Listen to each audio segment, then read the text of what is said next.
Alright, what's going on guys? Today we're back on another flak build, and today I'm showing you guys my pure pet flak build. Now, what do I mean by that? I mean, we sit back and watch the show as our pet will do everything. He'll do all the mobbing, bossing, anything we need him to, and we can just sit back and relax. So, let's just get right into the build. So, starting with the skill tree, we're actually going to start in the purple tree.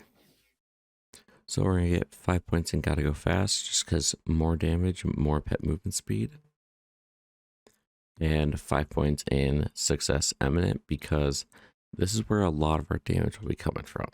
On Shield Break and Fill, because we're going to get a lot of shield regen.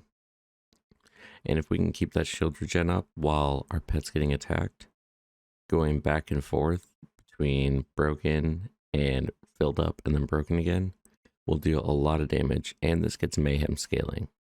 So this is a pretty good skill. Better toys, here's the better recharge rate and better delay. Combat Veteran, Life Steal for your pet, keep your pet alive. Throat Ripper, Flak's pet attacks have a chance to score a critical hit.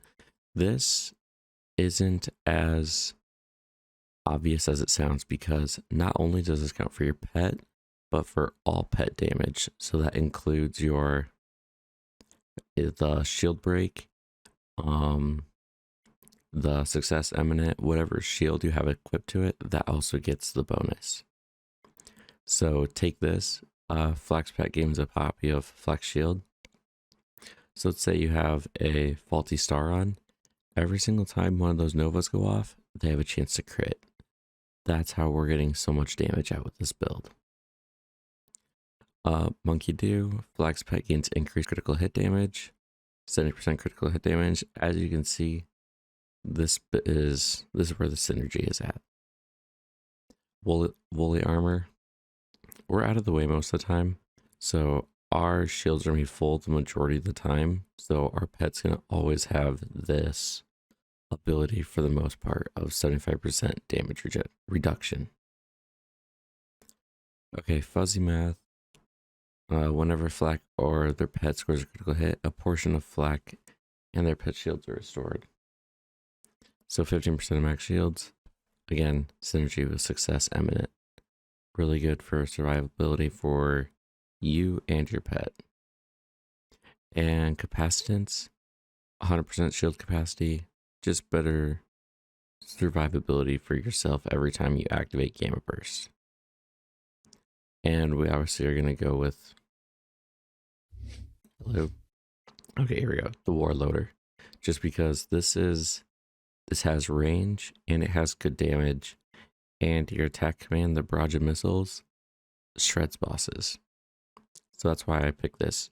Some people go with the Great Horn Skag. You can, but that's more mobbing and bosses that can't fly and bosses you can get up with. This works, but I think this works better. Alright, going over to the blue tree. Persistence Hunter, more action skill duration, so you can keep your Gamma Bursted pet out longer, and more gun damage. I mean, you have to protect yourself a little bit, obviously, so I mean, it's nice. 50% pet damage. If I'm right, this actually goes onto your shield from this skill here. Gets that bonus. I could be wrong though. Frenzy, whenever Flak's pet deals damage, 4% damage per stack, 40% extra damage. Not bad.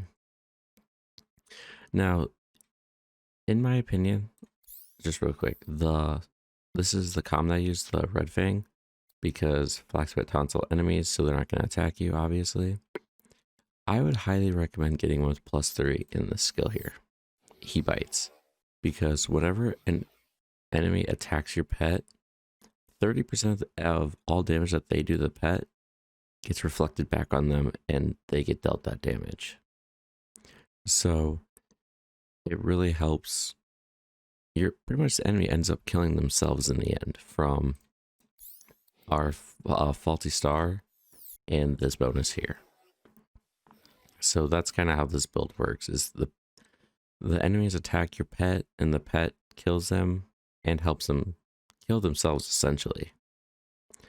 Psycho Head on a Stick. Whenever Flat kills an enemy, their pet gains increased movement and damage speed. This won't happen often, but it does, especially with like Groundbreaker and stuff, where you use your melee to let out a bunch of extra damage. So 12% movement speed and 20% damage, sure, why not? Barbaric Yop. Increase the power of pet bonuses granted to Flag. Pet bonuses 200%. 200% bonuses, that's good. Shared Spirit. While Flack is at low health, a portion of all damage they take is converted into healing for their pet instead. 50% of all damage you take is going to be converted to healing. And since we're running a Deathless, we are always at low health, no matter what. So your pet constantly is getting healed from this.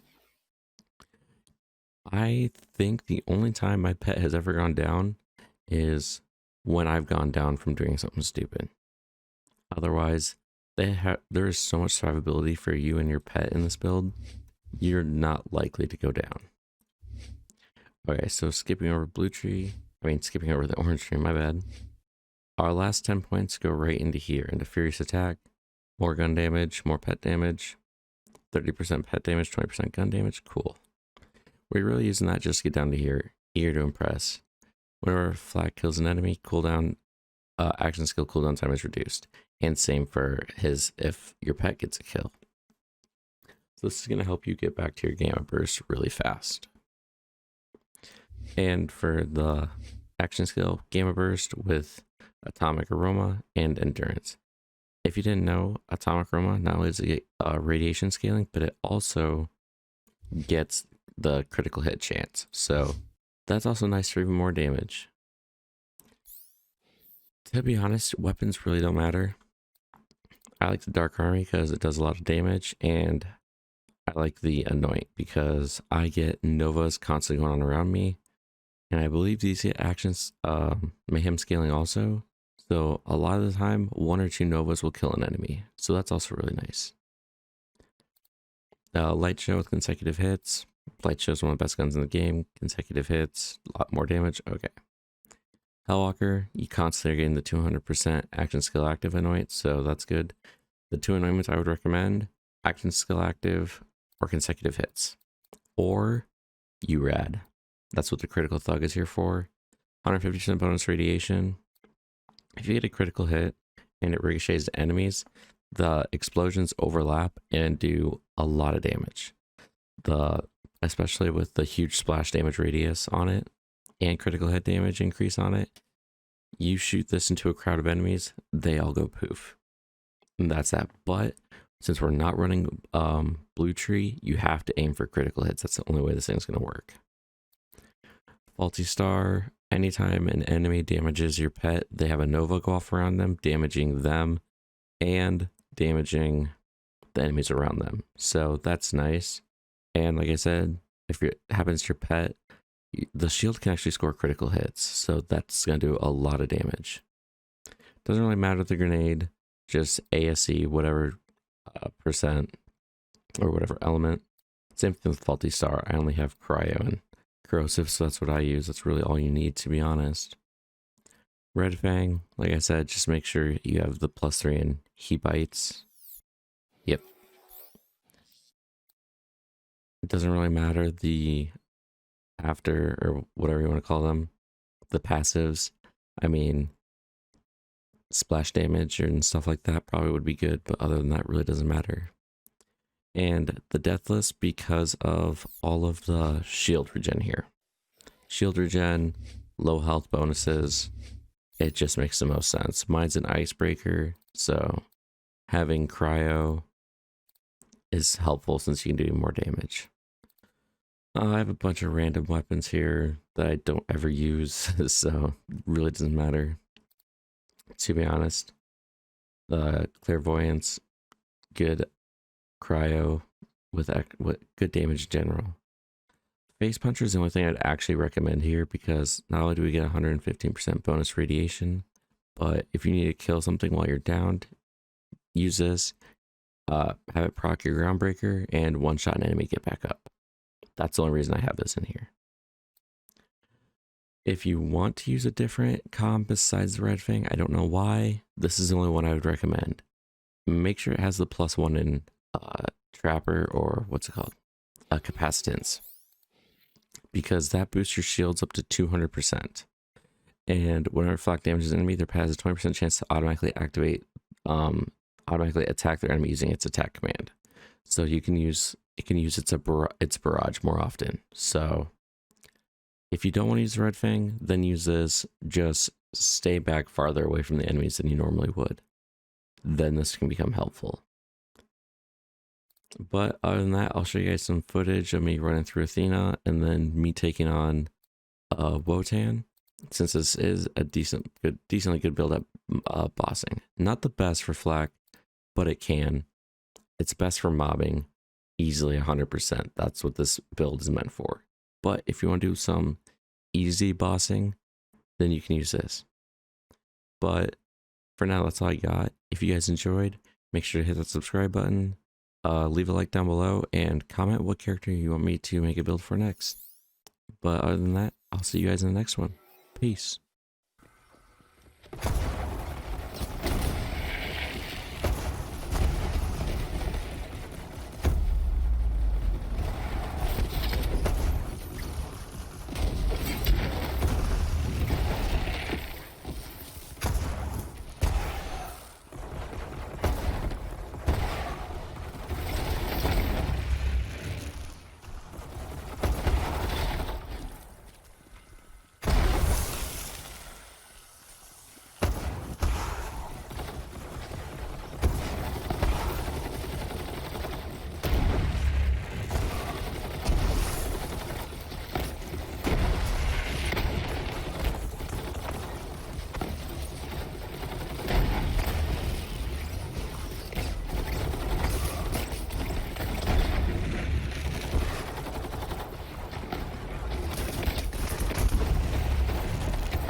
Invincible!